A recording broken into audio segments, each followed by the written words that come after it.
Hey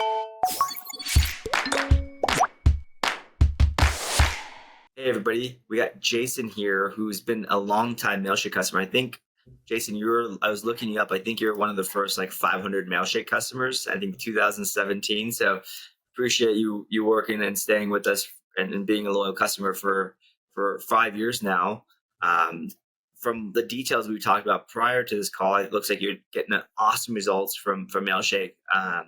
Before we jump in, would love to hear just about you and your company, what you guys do. Sure. Yeah. Thanks for having me. My company is We Outreach. We're a link building company using email outreach as the name of the company suggests. And we build high quality backlinks. We do about 400 links a month, so a pretty decent volume of backlinks. I've been in business for about 5 years and pretty much been using Mailshake since the very start. I think we got your AppSumo deal back in the day, and it's been treating us well ever since. Nice. That's awesome. Love it. 400 links a month. That's impressive. Really quick, like how many emails are you sending a month, would you say, to get those 400 links?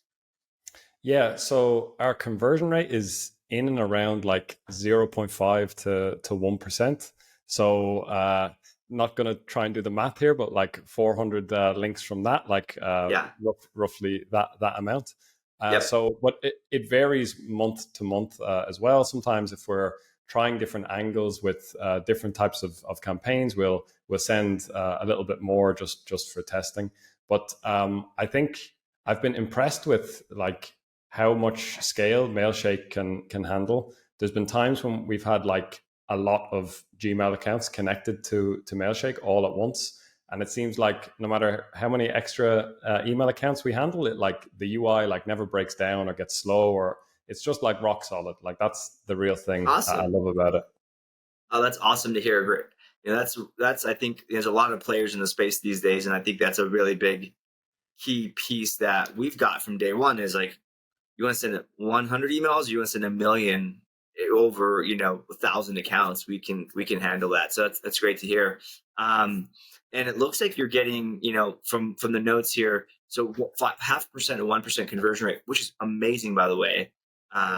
You're getting 30%, 30 to 50% open rates and 7 to 10% reply rates on the lightly personalized. So what do you consider lightly personalized?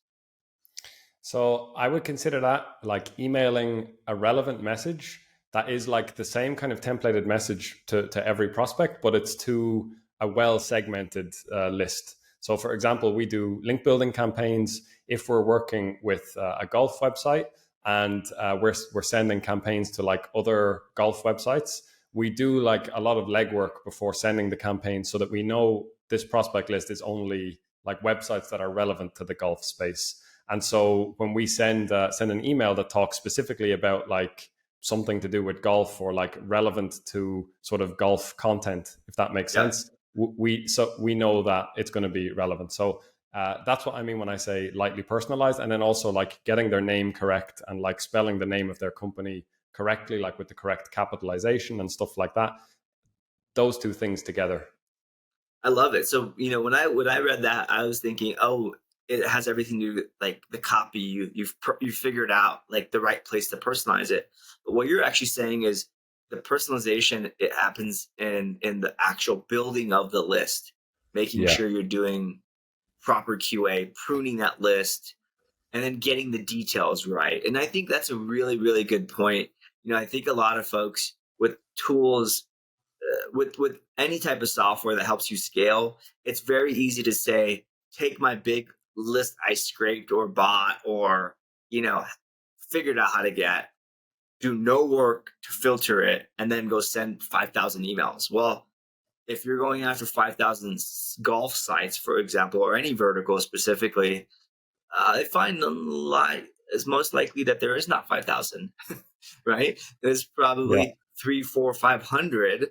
And if you actually start to prune it right, or maybe there is 5,000, but there's a one pitch that goes to 500 and another pitch that goes to another 500. And like, it's very, segmenting is very, very important. So I love it. So 30 to 50% open rate and 7 to 10% reply response rate just off of making sure you filter and prune and QA your list properly. Um, Yep. now, you also have some better success, 50 to 60% with a 10 to 15% reply rate. What are you doing there? That is for, so we don't send a ton of volume with this approach, obviously, because it takes more work to prepare it. So this is where you're doing the legwork of the segmentation, but you are actually like fully personalizing the message. So maybe there's certain aspects of it that are still the same, but you're including a personal note about the specific contact that you have to open your email to make it a little bit more engaging or something like that, or including a specific point about the actual like a specific piece of content on the website that you're emailing. So we kind of reserve this for when we're segmenting our lists and preparing things. We'll segment off like the websites that we think would make for like particularly nice links for us to get, and then because they're like particularly nice, they're more valuable to us and our clients, and so we can justify putting a little bit more effort into a higher quality outreach and like more specifically personalized, and it gets better results. I think it's not worth doing for your entire outreach, because still, like, you can see you read out the results, like 50 to 60% open rate and 10 to 15% response rate. That shows you that no matter how personalized you are with your message, there's still a large chunk of people who just aren't going to reply to you. And so it's about understanding the cost of your inputs versus like the quality of your outputs. And I think overall, the slightly more bulk approach is better for the overall numbers. But this is also useful for those like specific higher value prospects that you want to go after.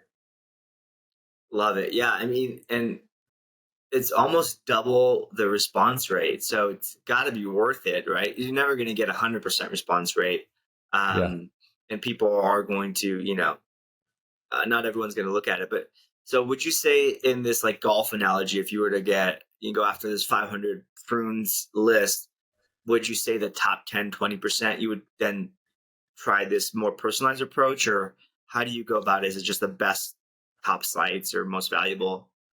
Yeah. So it will be based on our sort of quality, like our link quality criteria, and so mostly that would be like the most relevant websites, and then also like you cross segment that with the ones that also have like a lot of authority and like overall are like high quality. There's a lot of sort of like if you just build a big kind of raw list of websites, there's a lot of sort of kind of spammy, like low quality content websites in there. And so like you want to filter all those, and some of those can be worth getting a link on, but it's like a much more average sort of link. And so it's not worth investing any extra time to do like a fully personalized sort of approach. But yeah, for these ones that kind of grade well across our various criteria like that, those are the ones that are worth some more effort. And we'll also, with our sort of broader campaigns, a lot of times our mindset is, okay, we'll prepare the campaign, we'll send it out, we'll send our follow-ups with Mailshake, let that all get taken care of automatically. And whoever replies to us and starts a conversation, then great. But with the higher quality ones, like these ones that we identify as we manually go through the list, we'll take a longer term approach sometimes. So the first attempt is like, okay, here's the best contact we think we can find here. This is our best shot. We'll specifically outreach to that person. Like sometimes we'll even try and find their phone number if we can, or like other things like this.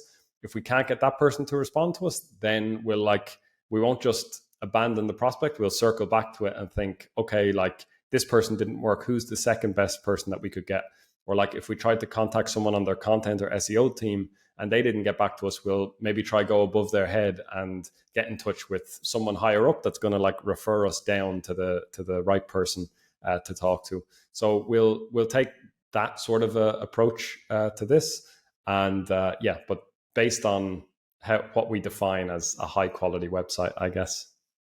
Yeah, absolutely. I love it. I mean, really, the fact that you're doing this research and putting these quality guidelines in place, at the end of the day, whether you're doing sales, PR, link building, whatever, these are the guiding principles that will get everyone more success, because you're it's too easy to just go, here you go, email everybody the same thing, right? Or even if you personalize it, copy, but that extra research, the extra focus on building the rapport relationships versus the kind of more broader approach, I think it really is what's setting you guys apart from every other agency out there doing link building, right? I'm sure you get these emails of like, hey, I went to your website, Yeah. insert URL, you have great content on blah blah blah, right? Like I get like 100 of those a month, Yeah. and it's just like very easy to ignore.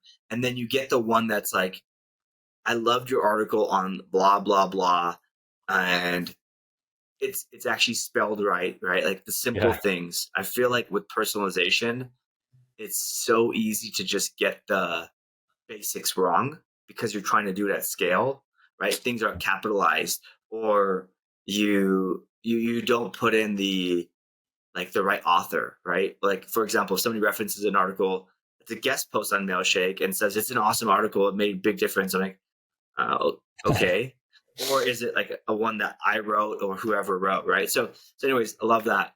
Um, so one of the things we talked about via email prior to this is you're using two big features that you particularly love. Could you mind sharing a little bit of details around what you're using and why you like it? Yeah, yeah. So one of my favorite ones is the sending schedule, and we've tried other outreach tools over the years, and I've even spoke to some of them, like their product teams, as they're trying to develop a similar feature, and none of them can seem to get it right. And I think it like comes back to like Mailshake just being so like solid and robust, and it applies to the sending schedules as well. And so no matter how many email accounts we have in there, and no matter how many campaigns we schedule across all of those email accounts with all of the various follow-ups, we just like throw all of that at Mailshake, and can also set your like sending limits. Like I only want to send Monday to Friday, and like space the emails out with like an hour between sends, and or only send like 5 per hour, or the settings like this. And Mailshake just takes all of this and then just figures it out, and then just like reliably does the sending within that schedule. And if you have multiple campaigns with all the different follow-ups, like 3-4 campaigns on a single account that has like a limited sending schedule, Mailshake will just cleverly figure out like, okay, like we'll send like this batch will be like the first emails for this campaign, then this next batch an hour later will be like the first follow-up for this other campaign, and it just figures it all out in the schedule and mixes it all together perfectly. And then has a nice visualization as well. So you can actually look at the calendar visually and see a nice kind of color coded outline of which campaigns are going to send when. And it's really really powerful, because you want that sort of, especially when you're sending with a decent volume, you want that level of control. Like you don't some other platforms are like really terrible at this. Like you press send and they just send like 500 emails within the first hour, and then your account gets blocked or whatever, and like Yeah, that's obviously useless. And Mailshake is on the complete opposite end of the spectrum, where you can really just narrow it in on specifically like I said, X per hour, or like how many minutes spacing between batches of emails. And yeah, it's important for like warming up the accounts. You can set it really low, warm it up nice and slowly, like even start sending 10 or 15 emails per day, and like really space them out over the course of 12 hours. And like I think that really can make it look like a natural email sending. And then you just gradually warm it up bit by bit, increase your volume, and you can just control it all with the sending schedules. So I think that's like it seems like a simple feature, and I think it's one that you guys have had there since the start. But yeah. there's so much to be said for just like a rock solid functional feature like that over the years just continues to produce value, and it's fantastic. Yeah, thank you. Yeah, this is the core to Mailshake, and why we have superior kind of deliverability is we have a lot of gates and thoughts and kind of process put into everything around. This is like the core of email. So we Yeah, put in a lot of gates that prevent users from doing too much too fast, right? yeah, Um, And even in that, like, let's just say we spread it out within 5 minutes, the intervals are varied too. So they're not like, it's not every 5 minutes an email goes out. It might be every 4 minutes, 10 seconds, 3 minutes, 5 minutes. So it also varies. And again, like, you know, just as important as it is to um, have the right list, you nailed it. It's also very important to look like a natural sender, um, warming up that email, whether it be using a warm up tool or just slowly going the old school way, which is send 20 emails a day, 30, 40, 50, and just slowly ramp up. Um, I believe you mentioned you use our API. How are you using our API? Yeah, so we have Mailshake for our sending, our campaign sending. And then we have quite a big team now, like more than 20 people. And these are all link builders working on various different campaigns. And we track all of that, all the campaigns we're sending through Asana. And then we also use another tool as our kind of link building CRM tool. And we actually also manage our inboxes with that other tool as well. And all of this is so this other tool plus Mailshake and Asana are all connected into a Google Sheets database using the APIs. And so, yeah, we have like kind of standard IDs or names for the campaigns. And that will be the same in like Asana as in Mailshake. And then so we can connect the data between. So we'll basically pull data from Mailshake, compare it to our CRM, and then do some like number crunching on it so that we can have stats available in Asana. So like project managers and link builders within Asana can actually see fields that say like, here's how many emails have been sent out of this campaign. Here's how many prospects are left to send to. Here's the current response rate. Like they can get an overview of the performance. And obviously you can do all of this within the Mailshake interface as well. But for us, it's really useful to be able to like plug this into our kind of external database in Google Sheets. And that's another thing. I think it's kind of hard to do an API well. I think a lot of other companies don't do such a great job with that. We've had some experiences where the API is maybe underdeveloped and kind of not really reliable, or you run into like problems like the rate limits are too low, or I'm actually not technical at all, so I don't have a perfect grasp of the limitations, but I know we've had problems with other APIs. But again, I feel like the kind of the just from looking at your product and the way you guys operate with these two features, the sending schedules and the API, as I've said a few times, it just feels like rock solid and robust. And like these two features are not super fancy, but they're just executed like perfectly. And we have a saying at We Outreach that we always focus on the exceptional execution of simple strategies. And I think there's a similar thing here, which is like simple things just executed really, really well. And it just lines up perfectly with what we're trying to do. And it basically, yeah, never lets us down. So couldn't be happier with Mailshake and with these two features specifically. That's great to hear. I'm glad you're leveraging the API. And you said something really important is that like there are tools out there. Like I think BuzzStream kind of comes to mind when it comes to link building that does like all in one. And what I find with all of these tools that kind of do a lot of things is like they don't work the way you work as an agency, right? So like the way I look at this in terms of outreach is really focusing on being great at one or two things, and then Yeah, helping make sure data goes that whatever you use goes to whatever tool you need, so you can work like it sounds like Google Sheets and Asana are how your agency operates. And so if we were to build a CRM, you still would be like, well, we don't use it this way, so it can't yeah. really work. So I'd rather get the data the right way to use. So that's great to hear. Um, Jason, thanks so much for coming on. This is super helpful. I'm going to share this with our product and dev team as well internally. But I'm so glad that you're able to use Mailshake for 5 years and to this scale. Um, and great results. I mean, you know, I'd love to say, Mailshake did an awesome job, but I think this shows testament to your type of outreach and the level of detail you're putting into each campaign to make it this successful. Yeah, awesome. Thank you very much. It was fun to talk about Mailshake, and yeah, we'll continue to use it hopefully for another 5 years. Awesome. And where can people go if they want to hire you or learn more about what you do? Just go check out weoutreach.com, or my email is jason@weoutreach.com. Love it. Thanks, Jason.